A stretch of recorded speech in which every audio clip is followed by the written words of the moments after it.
Kamusta? Ang bigat ng mga dala mong babasahin para sa atin ngayon na. Medyo pero sulit to. Habang tinitingnan ko kanina, mukhang sisirin talaga natin yung isa sa mga pinaka komplikado at pinaka unang tanong sa teolohiya. Yung tanong na bakit, di ba? Oo, yung bakit. Bakit may malayang kalooban o free will kung hahantong lang din naman sa, alam mo yun, sa problema? Tama. Ang misyon natin ngayon ay pagtagpi-tagpiin itong buong salaysay na nakalatag sa mga dokumentong to. Mula sa plano ng pag-ibig, sa pagbagsak ng tao at anghel, hanggang sa solusyon na umiikot sa krus. Tara, simulan na natin. Sige. Okay, let's start with the cornerstone idea, yung pundasyon, galing sa mga source mo. Okay. Lagi nating naririnig yung phrase na ang Diyos ay pag-ibig. Pero ang pagtrato dito sa mga dokumento ay hindi parang isang sentiment lang. Hindi talaga. It's more like a fundamental law. Parang batas ng physics, pero sa spiritual realm. Ah, okay. Ito raw yung design principle para sa buong universo. At binabago nun kung paano mo titingnan lahat ng kasunod na pangyayari. Eksakto. Hindi siya basta emosyon. Ito yung mismong katangian ng Diyos. At dahil dyan, ang orihinal na plano, ayon sa nababasa natin, ay lumikha ng mga nilalang na kayang mag-reflect ng katangian yon. Mga nilalang na kayong magmahalan. Yun. Pero dito pumapasok ang napaka-critical na kondisyon. Para magkaroon ng tunay na pag-ibig, kailangan may tunay na kalayaan. Kailangan mayroong malayang kalooban. Walang tunay na pag-ibig kung walang pagpili. So parang hindi mo masasabing mahal ka ng isang robot na nakaprogram lang, sabihin I love you 3 times a day. Exactly. Kailangan may kakayahan siyang piliin na huwag kang mahalin para maging makabuluhan yung pagpili niyang mahalin ka. Ganun ba yung logic? Precisely. Ang definition ng pag-ibig dito ay napaka-active. Sinasabi na ang tunay na pag-ibig ay yung pagpili na huwag saktan ng kapwa. Isa sa isang sitwasyon kung saan meron kang kakayahan at kalayaang gawin ito. Kung wala yung kalayaang pumili ng kasalumat, hindi yun pag-ibig. Compulsion lang. Oo, compulsion o pagsunod lang sa program. Ang free will ang nagbibigay ng halaga at katotohanan sa pag-ibig. Okay, gets ko yan.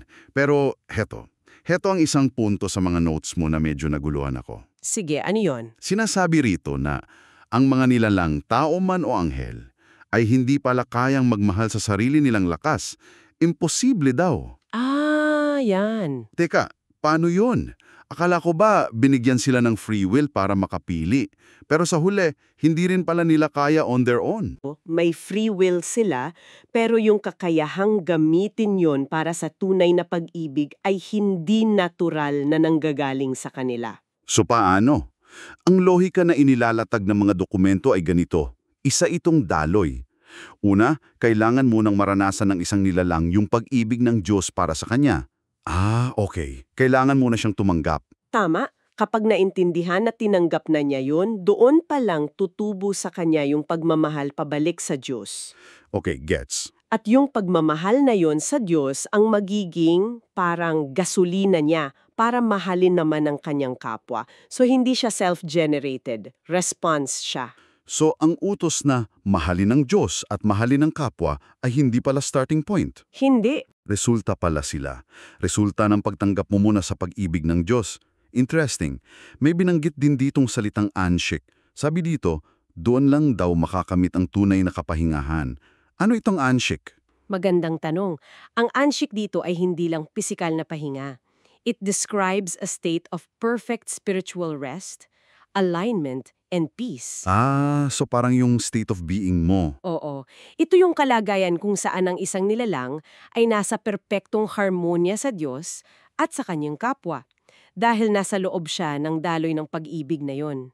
Ito yung ultimate state of being para sa kanila. Okay, so the core components are a love that flows from God and a free will that allows creatures to choose to participate in that flow.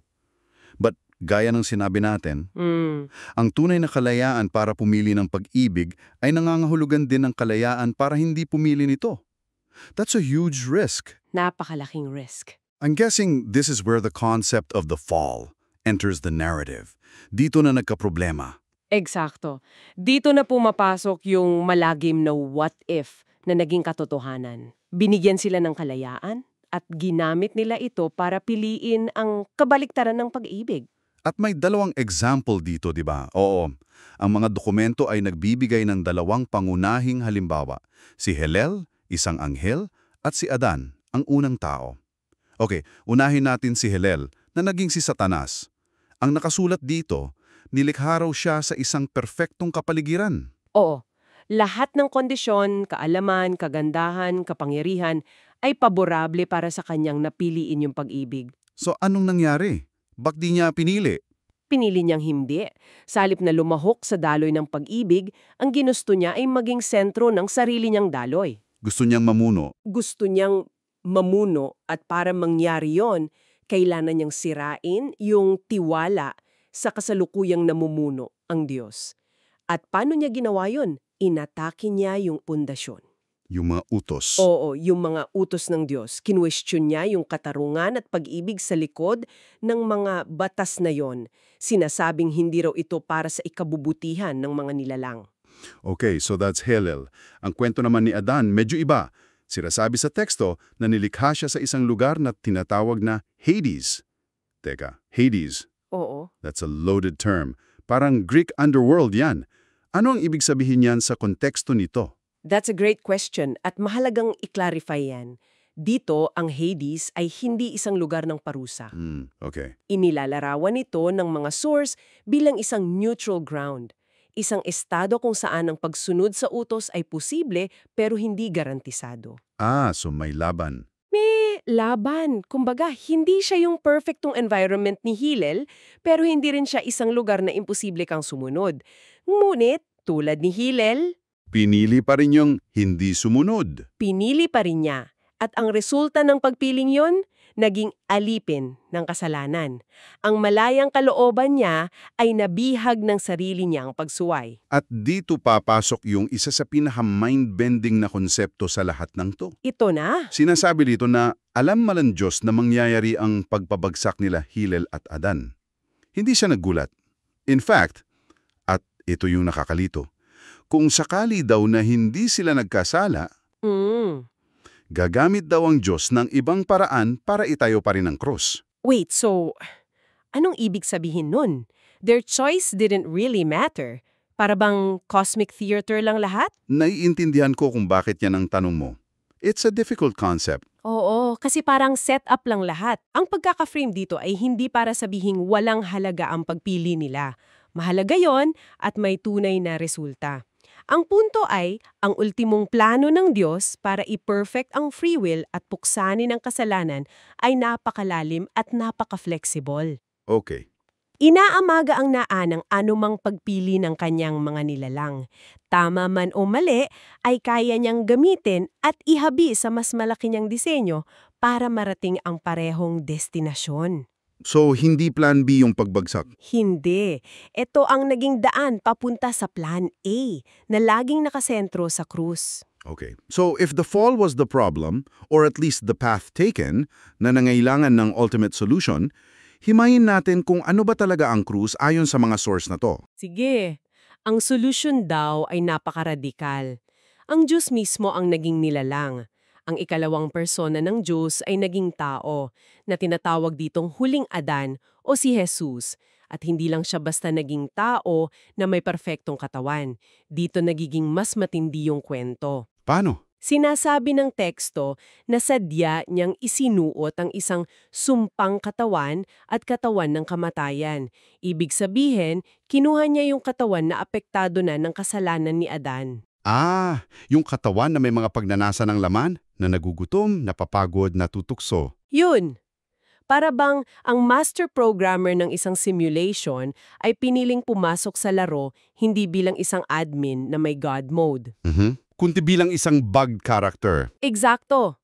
Bilang isang bug character na napipilitang laruin ng laro ayon sa mga sirang patakaran para patunayang kayak pa ring manalo kahit sa ganong kalagayan. Wow, what an analogy. Grabe. So, pumasok siya sa sistema na may depekto para patunayang gumagana pa rin yung original na design. Ano yung layunin niya sa paggawa nun? May tatlong pangunahing layunin ayon sa binabasa natin. Una, paglabanan at pagtagumpayan ang mga pagnanasa ng laman gamit ang kanyang malayang kalooban. Okay. Ikalawa, mahalin ng lubos ang Diyos at ang kapwa kahit sa gitna ng matinding pagdurusa hanggang sa mismong kamatayan. At ikatlo, mamatay sa krus. So yung buong buhay at kamatayan niya. Oo, yun yung naging ultimong ebidensya na ang mga utos ng Diyos ay hindi lang makatarungan, kundi posible talagang sundin kahit sa pinakamahirap na sitwasyon. At ito raw yung nagpapatunay sa isang prinsipyo, na ang pagmamahal sa Diyos at kapwa ay mas malakas kaysa kamatayan. Tama. Dahil si Jesus, ang huling Adan, ang kauna-unahang nilalang na nakagawa nito ng perpekto, tinawag siyang unang bunga. Siya yung proof of concept. Ayun, siya yung unang matagumpay na resulta na nagpapakita sa buong sangkinapal na, tingnan nyo, totoo ang sinasabi ng Diyos. Posible ito.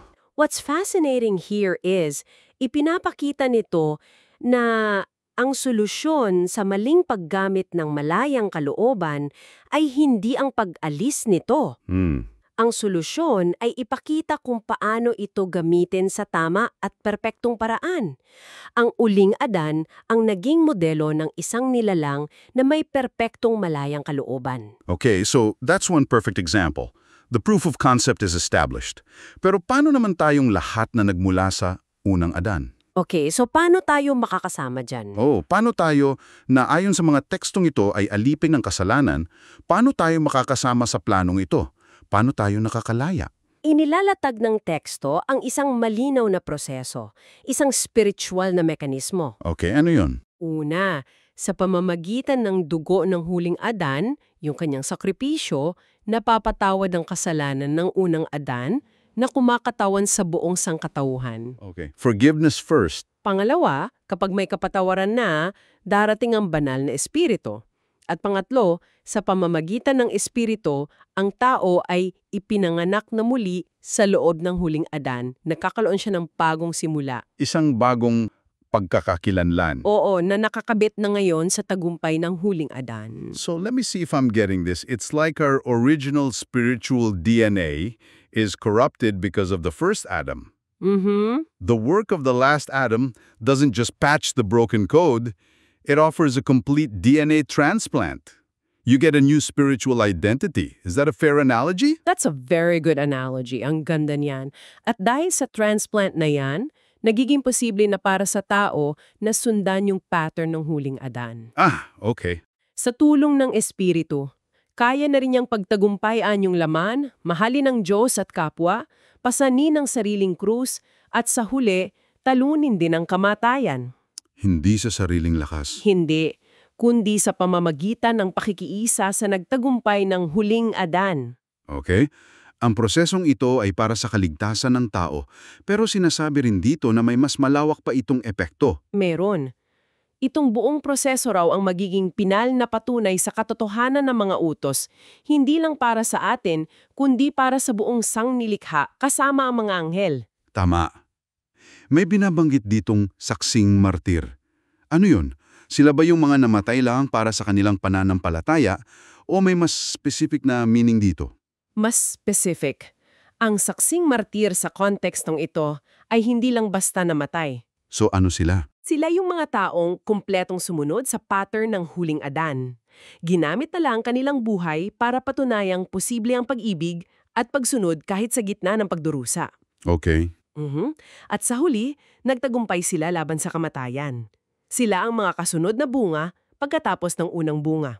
At pag naabot yung isang certain number? Oo, ayon sa teksto, kapag naabot na ang isang itinakdang bilang ng mga saksing ito, sapat na ang ebidensya. Ebidensya para kanino? Para sa mga anghel. Para mawala na ang lahat ng pagdududa na itinanim ni Hillel tungkol sa katarungan at pag-ibig ng Diyos. Wow, so if I'm understanding this correctly, the entire human story, from Adam's fall to the final redemption of these martyrs, is essentially a cosmic legal case being presented as evidence to the angelic court. Yun mismo. Ang layunin ay para sagutin yung mga duda nila tungkol sa batas ng Diyos. That's a mind-blowing framework. It is. At sa sandaling makumpleto na ang ebidensya, isang sandali na tinatawag sa teksto na unang pagkabuhay na mag-uli, ang malayang kalooban naman ng mga anghel ang magiging perpekto. So apektado rin sila? Oo, hindi na sila muling pipili ng kasalanan dahil lubos na at empirical nilang naintindihan at nasaksihan ng katotohanan ng plano ng Diyos. So yung pagtubo sa sangkatauhan, yun yung mekanismo para gawing perpekto ang buong nilikha. Eksakto. Okay, so the case is presented, the evidence is overwhelming, the angelic court is convinced. Saan nahantong lahat to? After all the fall, the sacrifice, the witnessing, what's the end game according to these documents? Ang sukdulan ay isang perpektong nilikha kung saan wala ng kasalanan. At sa puntong ito, ang pagsunod ay hindi na dahil sa takot o obligasyon. Kusa na. Kusana, lubos ng nauunawaan ng lahat ng nilalang tao at anghel yung lalim ng pag-ibig at katarungan ng Diyos na naipakita sa krus.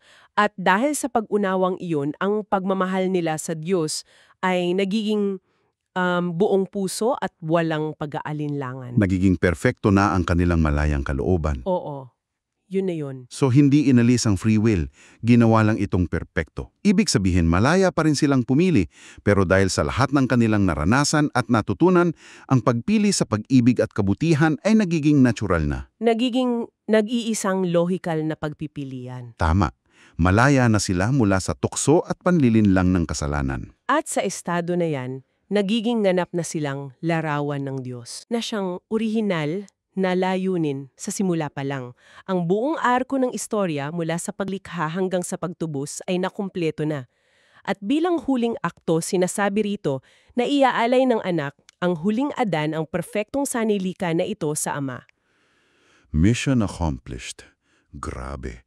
Isang buong salaysay talaga. Oo, Mula sa isang simpleng plano ng pag-ibig na nangangailangan ng free will, sa komplikasyon ng maling pagpili, hanggang sa isang hindi inaasahang solusyon sa krus. oo, na hindi lang nag-ayos ng problema. Oo, hindi lang nag-ayos kundi ginamit pa yung problema para dalhin ng lahat sa isang mas mataas at perpektong estado. Bawat peraso ay konektado pala. At kung susumahin natin, ang pinaka-core na lohika ng teksto ay ito.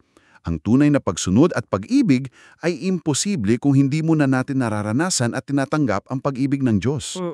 Na lubos na ipinakita sa krus. Yun.